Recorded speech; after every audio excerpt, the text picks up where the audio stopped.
Bon, Alors, on a M. François Routier qui nous présente là, un projet de recherche sur l'accessibilité aux services de garde. On a bien hâte d'entendre ça. Merci. bon, c'est un projet, en fait, qui en est à ses débuts, là, donc moi, je n'ai pas vraiment de résultats à présenter, mais le but était plus de vous faire savoir qu'on existe. La présentation a été préparée là, par Josiane Lettre et moi. Josiane est peut-être à l'écran où elle est en train de nourrir son fils, mais elle ne devrait pas être très loin. Elle est avec nous aujourd'hui.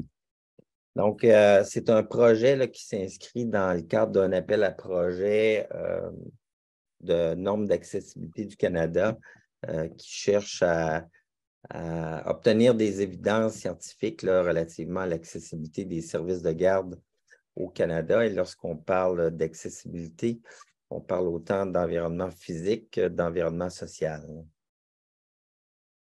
Bon, on est toute une équipe, là, les projets de normes d'accessibilité du Canada, ils souhaitent que ce soit des projets pan-canadiens. Donc, on a des collègues de l'Université Laval, oui, mais aussi de UBC et de McMaster.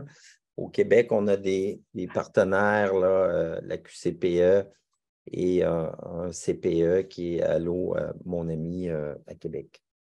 On a 2 comités de suivi qui ont été formés, un francophone, un anglophone pour des raisons pratiques, linguistiques, sur lequel il y a des chercheurs, des parents partenaires et aussi des représentants là, des services du milieu des services de garde. Bon, le projet a 3 objectifs. Le premier qui consiste à identifier les lois et les règlements actuellement en vigueur dans chaque province et territoire à travers le Canada qui concernent l'accessibilité des services de garde pour les enfants âgés de 0 à 5 ans en situation de handicap. On réalise, on veut atteindre cet objectif-là par un scan environnemental où on était sur les sites web de tous les ministères et des organismes gouvernementaux pertinents. Bon, par exemple, on n'a pas été sur le site d'Hydro-Québec. On avait une certaine liste de critères d'inclusion et d'exclusion et actuellement, là, on est en train, en fait, les données sont extraites de qu'est-ce qui est important en termes de lois et règlements sur tous ces sites et on est en train d'en faire une synthèse.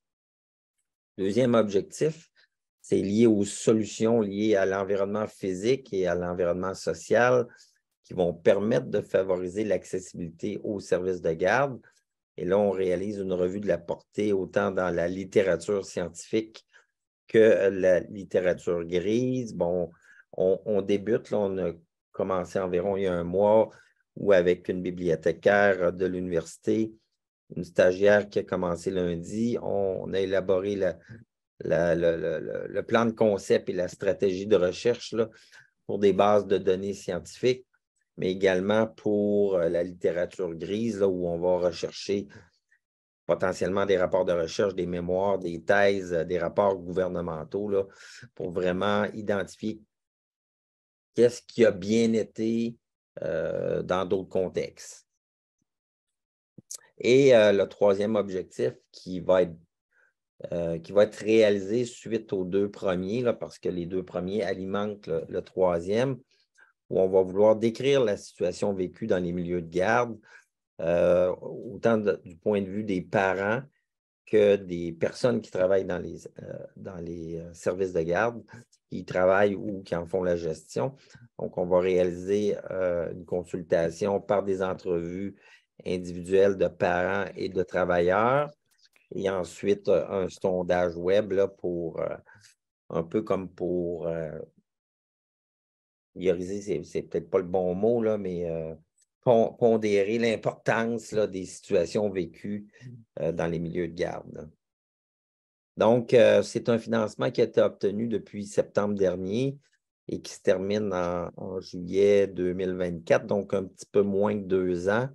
Habituellement, les projets de normes d'accessibilité Canada sont de 3 ans, mais là, il y avait des conditions particulières qu'il faut aller un petit peu vite. Et normes d'accessibilité du Canada est assez strict sur les échéanciers. je vous garantis que ça va se terminer en juillet 2024. Il n'a pas longtemps de financement. Donc là, comme je vous ai dit, surtout l'hiver jusqu'à la fin juin, là, on termine l'objectif 1. On se donne l'été pour l'objectif 2 et on démarre les consultations à l'automne pour terminer en juillet 2024. Quoi on s'attend avec ce projet? Ben, c'est de pouvoir émettre des recommandations en normes d'accessibilité Canada qui soutient d'autres ministères, organismes gouvernementaux à proposer des normes. Hein. Donc, on va être là pour, avec ces résultats-là, pour soutenir l'élaboration de nouvelles normes.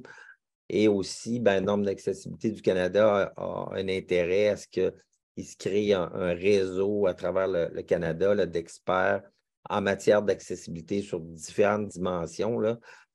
Et nous, dans le présent projet, c'est les services de garde. Alors, merci. Si vous avez des questions très rapides, s'il y a lieu. Là. Merci. Ça sera un projet assurément très intéressant de voir les résultats de ce projet-là. Moi, j'ai personnellement très hâte de les lire et de voir aussi où vous allez, qu'est-ce que vous allez avoir comme information dans les entrevues parce que j'ai notamment là, dans mes propres entrevues des gestionnaires qui avaient des perceptions très différentes de l'accessibilité, je dirais. Vu que c'est en 0,5 ans, j'ai beaucoup de gestionnaires qui me disaient ben, on a déjà une grande partie de notre population qui, par exemple, ne marche pas dans 0,18 mois. Donc, pourquoi ça serait différent si l'enfant est rendu à 2 ans et demi, 3 ans? On a déjà un milieu qui est adapté, peu importe. Alors, c'est intéressant de voir là, les différentes perspectives. D'une perspective de développement de l'enfant, ben, c'est peut-être pas l'idéal. C'est ça. En tout cas, oui, ce sera super intéressant. Je vois qu'Audrey-Jeanne a levé la main. C'est une question de détail, là, parce que vous parlez d'enfants en situation de handicap, mais je me disais s'il y avait un créneau plus qu'un autre sur tous les enfants, sur l'accessibilité pour tous les enfants, ou y a-t-il des parties, sur quoi vous allez vous intéresser? C'est vraiment par curiosité.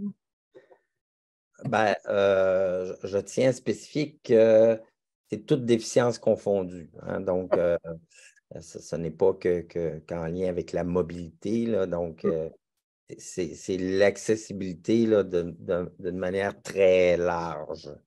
Là, je ne sais pas si ça répond à la question. Oui, en fait, c'était un peu ça. Vous avez bien compris ma sous-question, finalement. C'était un peu ça parce que souvent, on voit l'accessibilité très, justement, au niveau moteur, là, ceux qui arrivent avec des marchettes ou des fauteuils roulants. Fait que c'est pas uniquement ça, ça va être vraiment à large.